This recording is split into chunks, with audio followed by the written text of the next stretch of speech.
Bom dia a todos.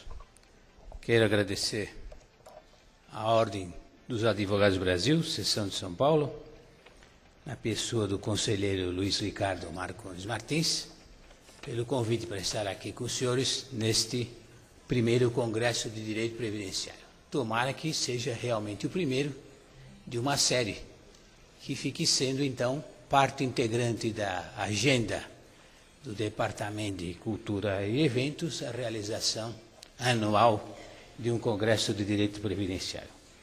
Cumprimento também os demais integrantes da mesa, todas figuras ilustres da nossa área, e passo sem mais delongas a minha exposição, que tratará do tema da autonomia didática do direito previdenciário.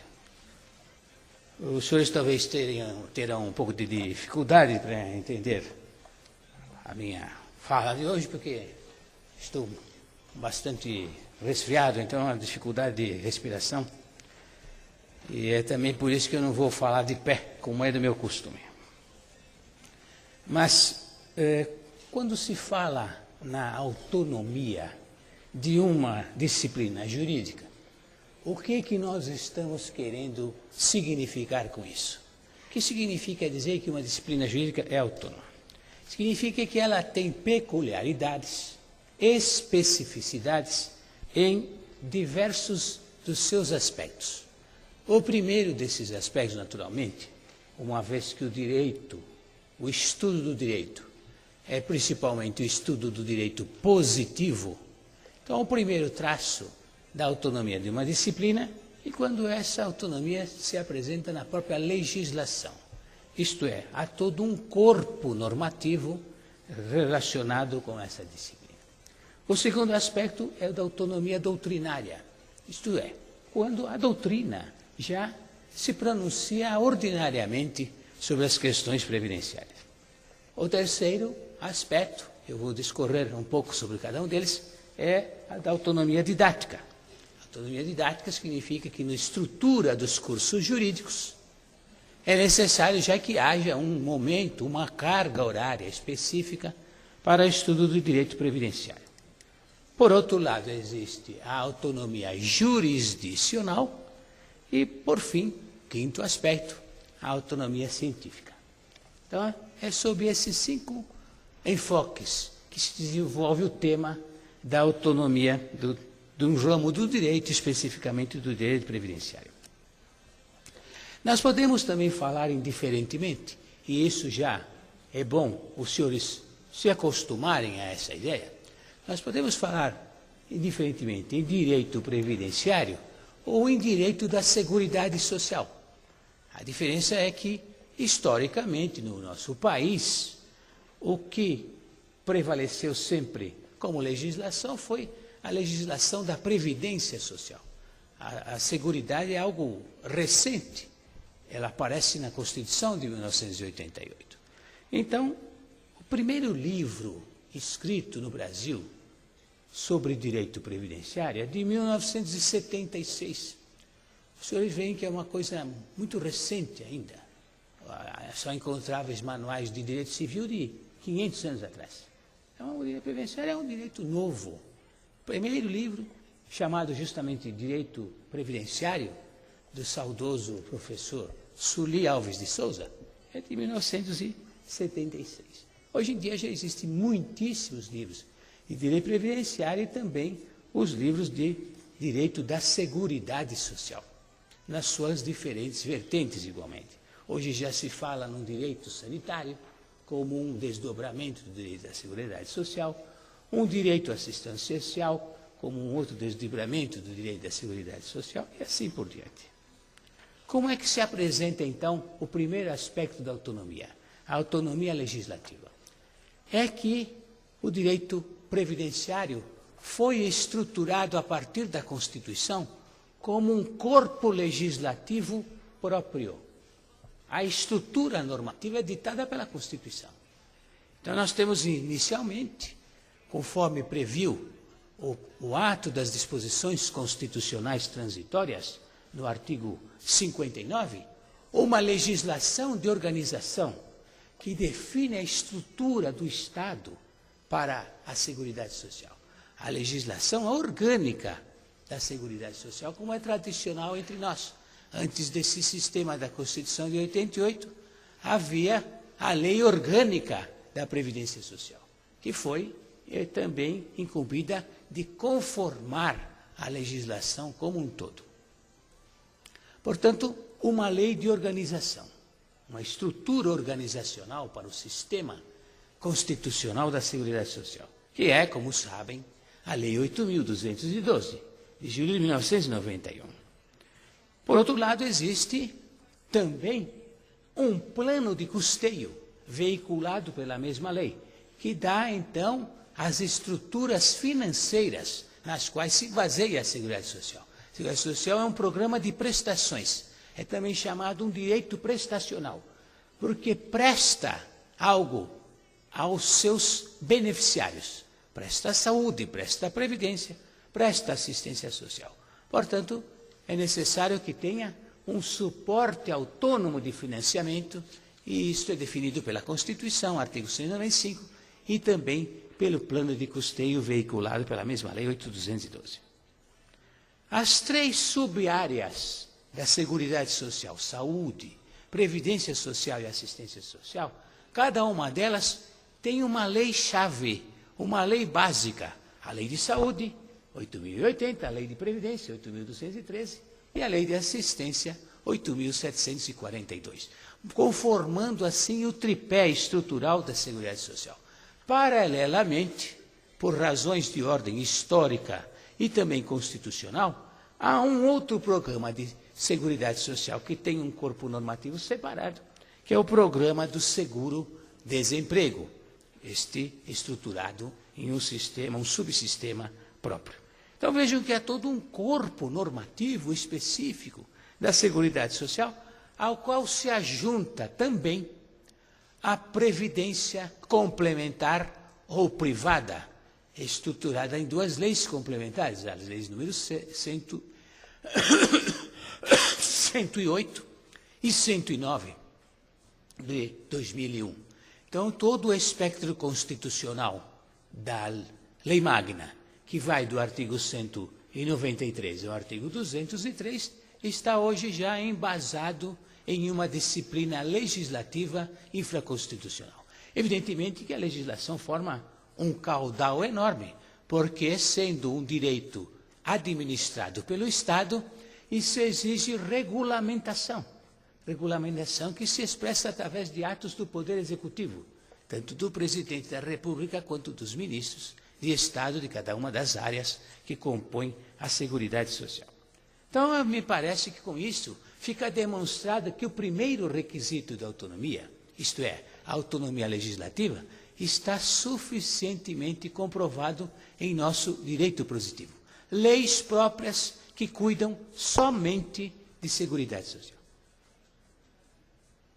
O segundo aspecto é da autonomia doutrinária, isto é, a doutrina, os estudiosos, os especialistas, começam já a encontrar, esse é o trabalho da doutrina, a encontrar institutos próprios que só existem no direito previdenciário, institutos que são peculiares à nossa disciplina. Porque no estudo de direito, como também se sabe, existem categorias da teoria geral do direito, que servem para qualquer ramo de conhecimento. Categorias essas que são aprendidas pelos estudiosos logo no início do curso do direito, a partir da teoria geral do direito, também chamada de IED, Introdução ao Estudo do Direito, e da teoria geral do Estado, que são elementos fundamentais para compreender como funciona o direito, como funciona o Estado. E ali você vai aprender as categorias teóricas gerais, como, por exemplo, a categoria da norma jurídica e da relação jurídica. Por outro lado, existem os institutos próprios, específicos de cada disciplina, e é isso que vai sendo revelado pela doutrina. A doutrina vai mostrando o que é peculiar. Por exemplo, é a doutrina que vai estudar o fenômeno jurídico do período de carência, que é uma figura típica, exclusiva do direito previdenciário. Ela tem sentido apenas no direito previdenciário. E especificamente certos institutos que foram se formando ao longo da história, como a filiação facultativa e assim por diante. Hoje, basta, com essas ferramentas espetaculares que são fornecidas pela internet, basta que você digite direito previdenciário e você vai encontrar centenas de livros que atendem por essa nomenclatura, a revelar que existe efetivamente um corpo doutrinário bem consistente no direito previdenciário. Capacitemo-nos agora da autonomia didática, isto é, da necessidade que uma disciplina jurídica tem para que seja bem conhecida, que ela seja examinada nos bancos acadêmicos das escolas de direito. Isto é, que a escola de direito tenha um momento do curso reservado ao estudo das questões da Seguridade Social. As pessoas da minha geração não tiveram isso. O professor de Direito do Trabalho tinha uma tarefa. Ele dava uma aula num curso de 90 horas, ele dava uma aula sobre um tema previdenciário. Qual era o tema? Acidente do trabalho, que é a coisa mais próxima do direito do trabalho que existia. Era o que o aluno aprendia em direito previdenciário nas escolas de direito, as pessoas da minha geração. Veja o livro do professor Sully, é de 1976, e é o primeiro, eu me formei em 74, portanto nem havia nenhum livro no qual você pudesse estudar direito previdenciário. A primeira escola do Brasil a criar a disciplina Direito Previdenciário foi a Universidade Federal de Juiz de Fora, graças à iniciativa do professor Jefferson Daibert, e o curso começou a ser ministrado no ano de 1973. Portanto, vejam que a autonomia didática foi nascendo aos poucos. Até recentemente, as duas escolas mais antigas do Brasil, a Faculdade de Direito de São Paulo, chamada Faculdade de São Francisco, e a Faculdade de Direito de Recife, as duas criadas em 1827, não tinham o direito previdenciário como uma disciplina autônoma, separada dos demais ramos do direito. Hoje em dia, no entanto, essa já é uma realidade. Então, já são inúmeros os cursos jurídicos que se formam já tendo o direito previdenciário qualificado como disciplina autônoma no currículo pleno. Portanto, não se trata de uma disciplina optativa, na qual o aluno faz ou não. Ele é obrigado a aprender as instituições da Seguridade Social. Pensemos agora na autonomia jurisdicional. Isto é, a jurisdição, nas suas diferentes expressões, examina questões previdenciárias. Na tradição do direito brasileiro, isso se forma inicialmente na esfera administrativa. Isto é, nasceu primeiro uma jurisdição administrativa para cuidar das questões previdenciárias. É de 1923, a criação do Conselho Nacional do Trabalho, e dentro do Conselho Nacional do Trabalho havia duas áreas, a área do trabalho e a área da Previdência Social. Um órgão jurisdicional que já vinha com as características, com a conformação estrutural adotada pela Organização Internacional do Trabalho, que fora criada em 1919. Isto é, são três os atores sociais: os trabalhadores, os patrões e o poder público. Então, os três integram a estrutura orgânica da OIT.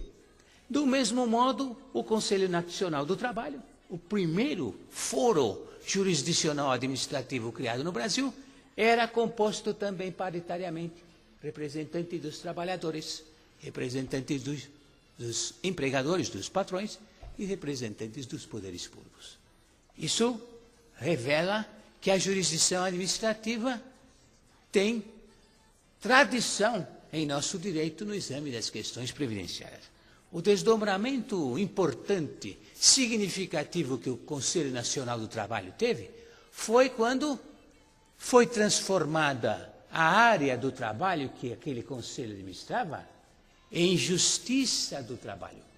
Então, do Conselho Nacional do Trabalho nasceu a Justiça do Trabalho, enquanto que a área da Previdência permaneceu sob a esfera administrativa com a criação inicialmente do Conselho Superior da Previdência Social e depois do Conselho de Recursos da Previdência Social, o CRPS, que existe até os nossos dias.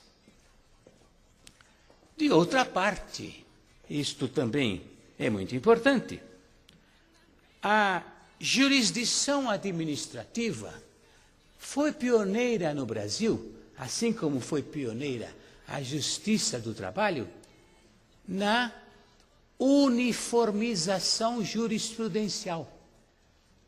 Isto é, na caracterização da jurisprudência como uma verdadeira fonte do direito. Isso aparece pela primeira vez sob a forma dos chamados pré-julgados. Então, quando o senhor hoje ouve falar na súmula vinculante, como se esse instituto fosse uma grande novidade, na verdade isso já existia desde 1973 nas questões trabalhistas e previdenciárias. Apenas para lembrar o exemplo de um primeiro pré-julgado que depois foi aprimorado pelo CRPS, conformando o enunciado número 5. Esse enunciado depois iria se transformar em direito positivo. Essa é uma função, às vezes, da jurisprudência. Ela mostra a verdadeira ratio legis e pode se transformar em direito positivo.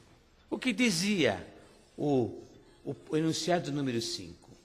A Previdência Social deve conceder o melhor benefício ao que o segurado fizer jus, cabendo ao servidor orientá-lo nesse sentido. Seria bom que esse documento fosse colocado como um quadro de aviso em todas as repartições previdenciárias. A Previdência Social deve conceder o melhor benefício a que o segurado faz direito. Formação jurisprudencial do direito previdenciário.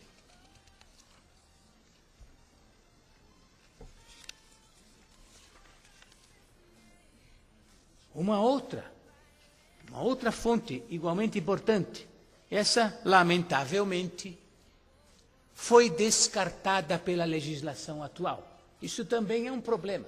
Às vezes a jurisprudência cria uma enorme vantagem para o beneficiário e o legislador vem depois e diz, não quero que seja assim. Enfim, o direito positivo prevalece, é claro. Nós estamos em um sistema positivado, baseado na legalidade. Mas vejam, senhores, que interessante essa também o antigo prejulgado, o prejulgado depois, hoje, enunciado número 15, do Conselho de Recursos da Previdência Social.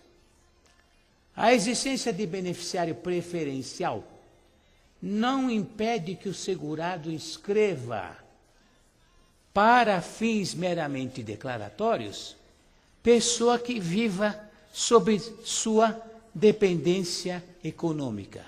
Hoje isso não é permitido mais, senhores. Porque hoje não é permitido que o segurado faça, como se faz no seguro privado, um rol dos beneficiários. Esse rol não tem efeito nenhum a não ser declaratório, uma vez que a pessoa não pode passar o benefício, obviamente, para ninguém. O benefício é personalíssimo. Mas já fica de antemão definido a ordem preferencial que sobre ser legal é também familiar ou institucional, melhor dizendo, do beneficiário. Hoje isso que era uma faculdade autorizada especificamente pela jurisprudência administrativa está vedado.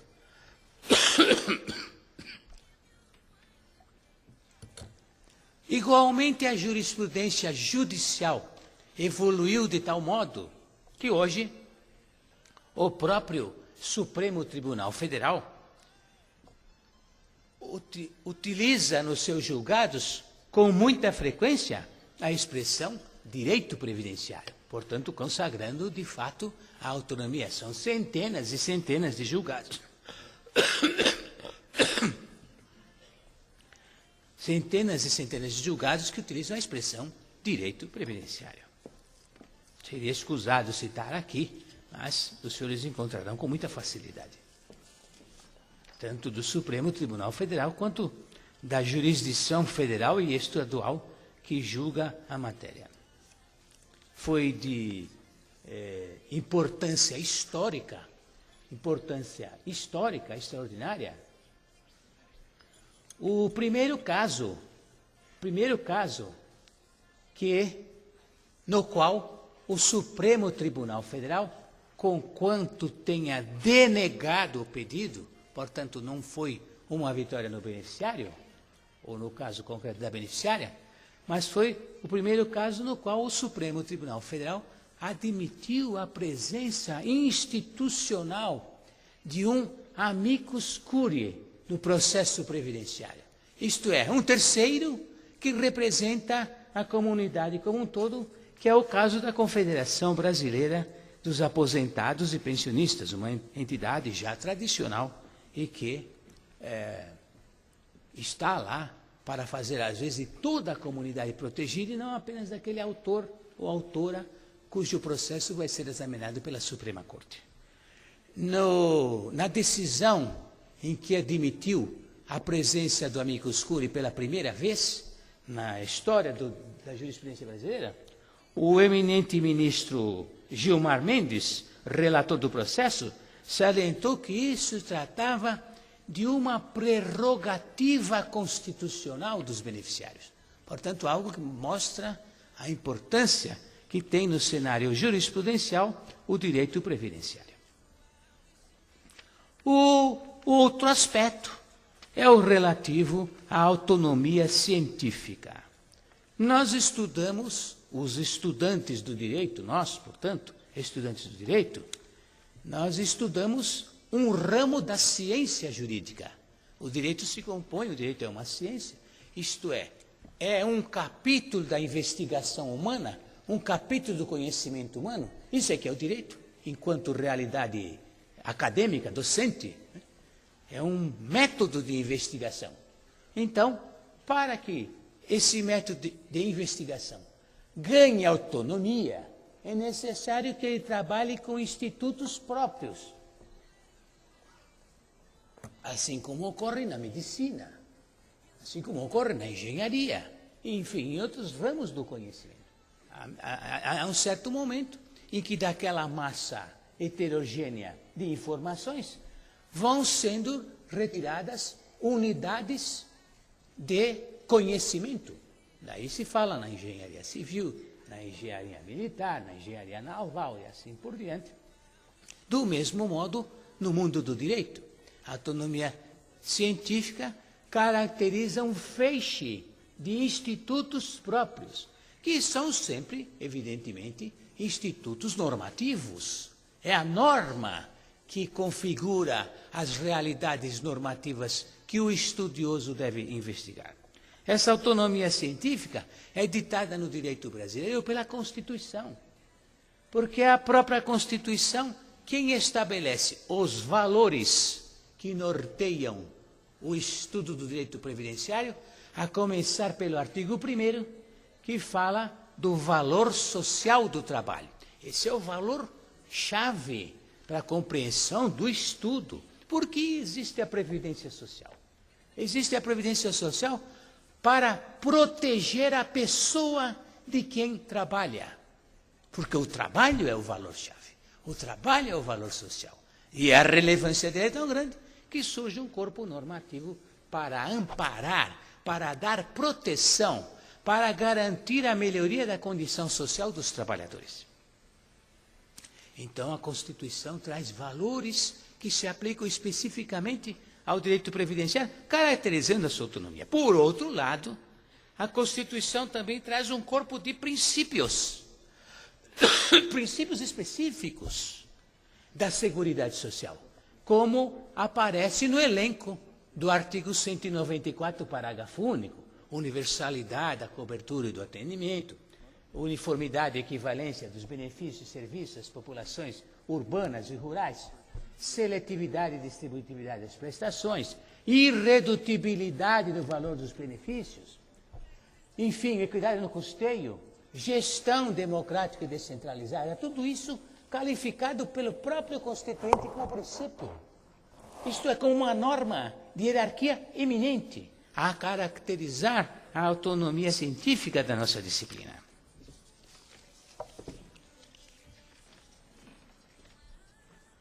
Quando se fala numa disciplina jurídica, segundo a tradição dos romanos, a disciplina jurídica é classificada em uma summa divisio, segundo diz o jurisconsulto Celso. Ou se trata de algo que é do direito público, ou de algo que se refere ao direito privado. Isso foi sempre uma discussão doutrinária importante dos estudiosos das questões sociais, e especialmente da atividade do Estado cuidando dos problemas sociais. Então, ainda hoje em dia, há quem discuta as questões da Seguridade Social sob a égide do direito público. Outros sustentam que não, que se trata de um direito privado. Mais especificamente, no entanto, a partir do magistério de Gurvitch, no célebre livro A Ideia do Direito Social, publicado em 1932, já se começa a perceber que existe um tertium genus distinto do direito público, distinto do direito privado, mas que é uma verdadeira conjunção, uma conjuminação entre institutos de direito público e institutos de direito privado. Esse é o direito social, como magistralmente sustentou no Brasil o saudoso professor Cesarino Júnior, que editou o primeiro livro, Direito Social Brasileiro, em 1942. Então, a que área do direito pertence o direito previdenciário? Nem ao direito público, nem ao direito privado, e sim ao direito social, baseado nos ensinamentos de Gurvitch, de Duguay e de Cesarino Júnior. Acredito, senhores, que com essas considerações tenha procurado demonstrar que o direito previdenciário reúne, assim, a autonomia nas várias esferas em que isso é possível investigar no terreno jurídico. Autonomia legislativa, autonomia doutrinária, autonomia didática, jurisprudencial, jurisdicional e científica. Esse trabalho depois será remetido para a OAB e quem quiser poderá ter acesso ao texto que, aliás, está escrito. Agradeço a atenção com que me ouviram. Muito obrigado e bom dia.